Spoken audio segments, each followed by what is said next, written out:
I know tonight, the coalition of regular, hard-working, middle-class folks who made this resounding 2-to-1 victory possible tonight will guarantee that Linda McMahon will not buy this election.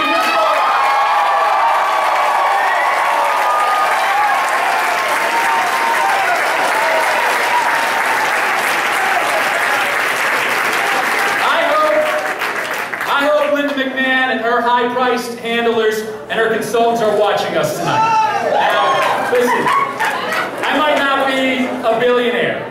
You know, my family doesn't live in a mansion. Hell, we don't even own a yacht. But here's what we do have. We have thousands of middle-class families who stood with us tonight, who are going to be joined by tens of thousands more over the fall, who want a senator who understands their struggles and who has spent the last 10 years fighting on behalf of them.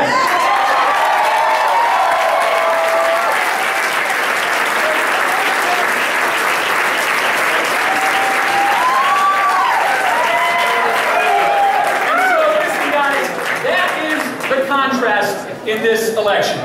Over the past 10 years, I've spent every ounce of my being fighting for that out-of-work dad who has to get back to work for his family, for that hungry kid who just wants 3 square meals a day, for that homeless veteran who just wants a roof over his head. And during that same time, Linda McMahon has spent every ounce of her being fighting for profits at the expense of her workers and at the expense of Connecticut jobs. That's the contrast that we're going to make in this election. Let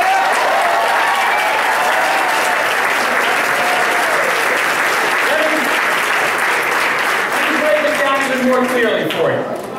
Over the past 10 years, I've spent my time running to people to help them. And Linda McMahon has spent the last 10 years running over people to help herself.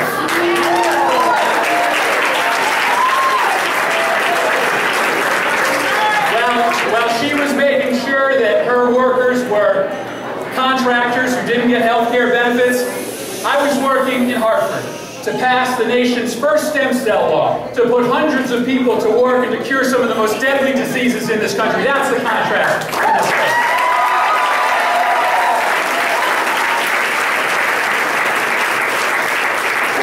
While Linda McMahon was shipping hundreds of jobs overseas just to make a couple more $1 million for herself, I founded the Buy America Caucus to make sure that in Washington, when your taxpayer dollars go to D.C., they stay here to create jobs in the United States of America.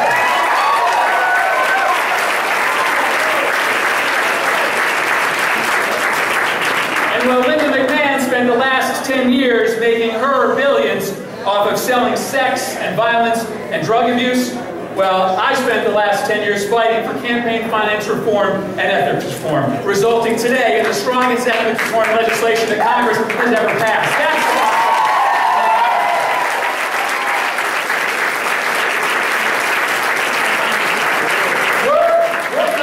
We're going to bring that story and that contrast of how Linda McMahon and I have spent the last 10 years to every corner of this state. And here is my question for you. Are you guys ready to do it with me?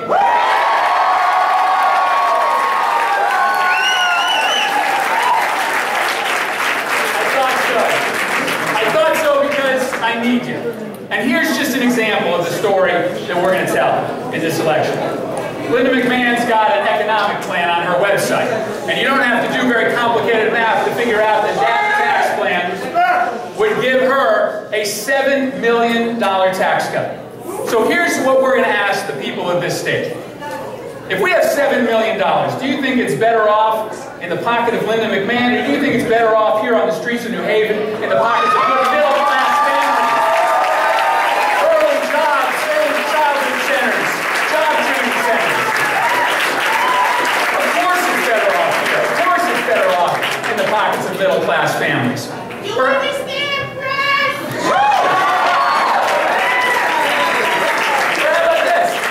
Linda McMahon's going to say that we need to give another $40 billion to oil subsidies and gas subsidies to Texas tycoons who don't need them. We say, let's give those subsidies to solar companies and wind companies right here in New Haven.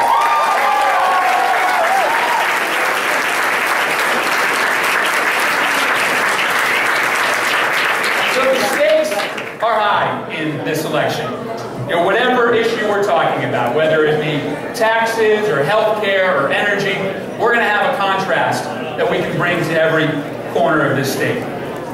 Tonight, though, I want to say thank you to so many people who made this unbelievable margin possible. I want to first say thank you to Team Murphy, the greatest staff that's been ever...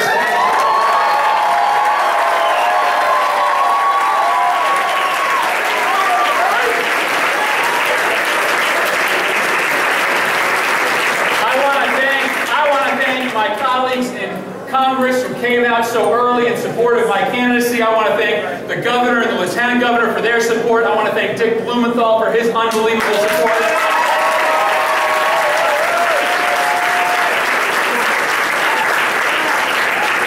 I want to thank George Jepson for being there at the announcement party back in January.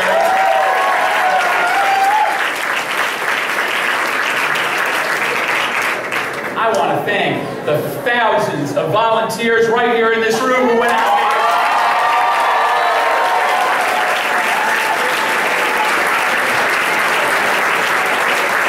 And listen, you guys get tomorrow off. All right, that's it. And then you're back on the job.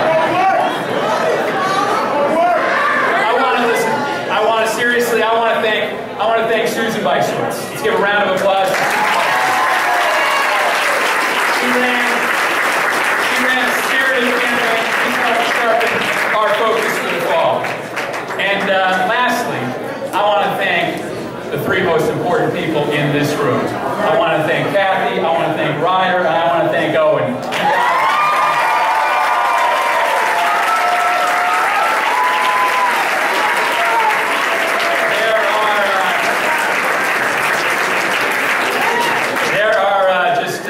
No words to describe what these guys have meant to be, to allow us as a family to run this campaign the way we have.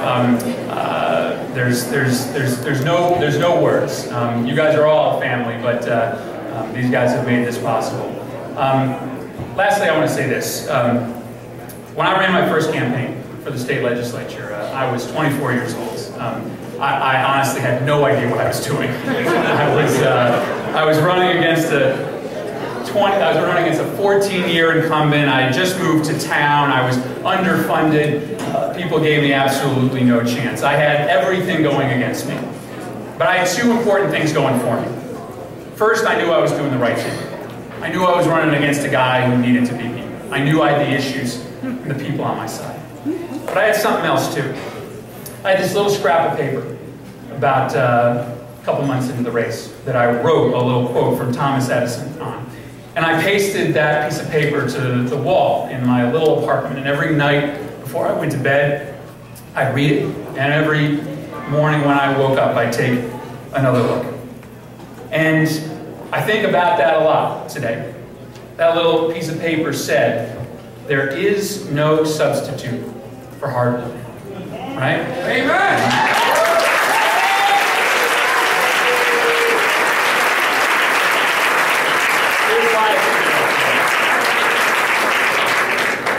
There are a lot of people out there today in this state who have the odds stacked against them, who are down hours at their job, who are down a job in their family, who are fighting right now against money and against the odds.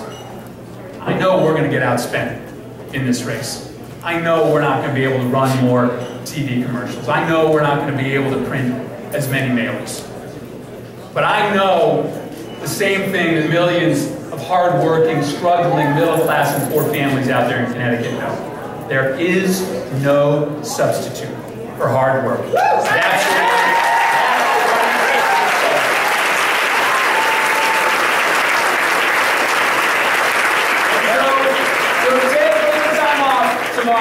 Take a little bit of time off tomorrow, and then tomorrow afternoon, we are going to start a campaign over the next 85 days that is going to say to every person in this state, to every struggling family, to everybody who wants a voice in Washington,